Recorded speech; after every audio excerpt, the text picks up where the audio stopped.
ರಾಜೀನಾಮೆ ಕೊಡ್ತೀನಿ. ಮಾನ್ಯ ಜಮೀರ್ ಅಹಮದ್ ಅವರೇ, ಮಾನ್ಯ ಜಮೀರ್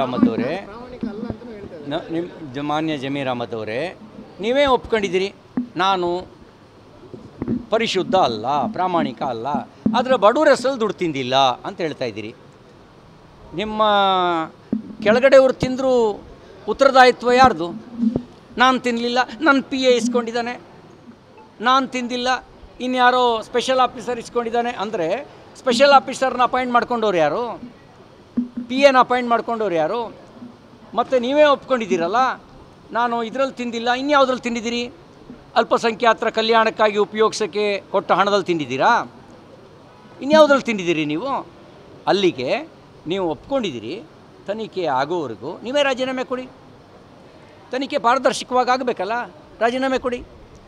ತನಿಖೆಯಲ್ಲಿ ನೀವು ನಿರ್ದೋಷಿ ಅಂತ ಬಂದರೆ ಆಮೇಲೆ ಬೇಕಾದ್ರೆ ಸಂಪುಟಕ್ಕೆ ಸೇರಿಕೊಳ್ಳ್ರಂತೆ. ಯಾಕೆ ಆ ಉದಾರತೆಯನ್ನು ಮೆರಿಬಾರ್ದು? ಹಿಂದೆ ರಾಮಕೃಷ್ಣ ಹೆಗಡೆ ಅವರು ಅವ್ರ ಮೇಲೆ ಬಾಟ್ಲಿಂಗ್ ಹಗರಣದ ಆರೋಪ ಬಂದಾಗ, ರೇವಜಿತು ಹಗರಣದ ಆರೋಪ ಬಂದಾಗ ರಾಜೀನಾಮೆ ಕೊಟ್ಟಿದ್ದರು.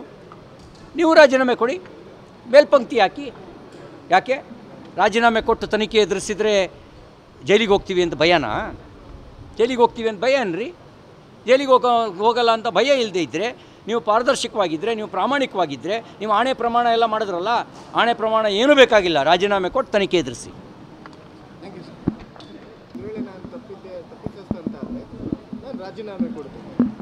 ಮಾನ್ಯ ಜಮೀರ್ ಅಹಮದ್ ಅವರೇ, ಮಾನ್ಯ ಜಮೀರ್ ಅಹಮದ್ ಅವರೇ, ನೀವೇ ಒಪ್ಕೊಂಡಿದ್ದೀರಿ ನಾನು ಪರಿಶುದ್ಧ ಅಲ್ಲ, ಪ್ರಾಮಾಣಿಕ ಅಲ್ಲ, ಆದರೆ ಬಡವರ ಹೆಸರಲ್ಲಿ ದುಡ್ಡು ತಿಂದಿಲ್ಲ ಅಂತ ಹೇಳ್ತಾ ಇದ್ದೀರಿ.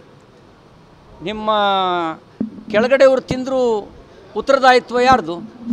ನಾನು ತಿನ್ನಲಿಲ್ಲ, ನನ್ನ PA ಇಸ್ಕೊಂಡಿದ್ದಾನೆ, ನಾನು ತಿಂದಿಲ್ಲ, ಇನ್ಯಾರೋ ಸ್ಪೆಷಲ್ ಆಫೀಸರ್ ಇಸ್ಕೊಂಡಿದ್ದಾನೆ ಅಂದರೆ ಸ್ಪೆಷಲ್ ಆಫೀಸರ್ನ ಅಪಾಯಿಂಟ್ ಮಾಡ್ಕೊಂಡವ್ರು ಯಾರು? PAನ ಅಪಾಯಿಂಟ್ ಮಾಡ್ಕೊಂಡವ್ರು ಯಾರು? ಮತ್ತು ನೀವೇ ಒಪ್ಕೊಂಡಿದ್ದೀರಲ್ಲ ನಾನು ಇದರಲ್ಲಿ ತಿಂದಿಲ್ಲ, ಇನ್ಯಾವುದ್ರಲ್ಲಿ ತಿಂದಿದ್ದೀರಿ? ಅಲ್ಪಸಂಖ್ಯಾತರ ಕಲ್ಯಾಣಕ್ಕಾಗಿ ಉಪಯೋಗಿಸೋಕ್ಕೆ ಕೊಟ್ಟ ಹಣದಲ್ಲಿ ತಿಂದಿದ್ದೀರಾ? ಇನ್ಯಾವುದ್ರಲ್ಲಿ ತಿಂದಿದ್ದೀರಿ ನೀವು? ಅಲ್ಲಿಗೆ ನೀವು ಒಪ್ಕೊಂಡಿದ್ದೀರಿ. ತನಿಖೆ ಆಗೋವರೆಗೂ ನೀವೇ ರಾಜೀನಾಮೆ ಕೊಡಿ.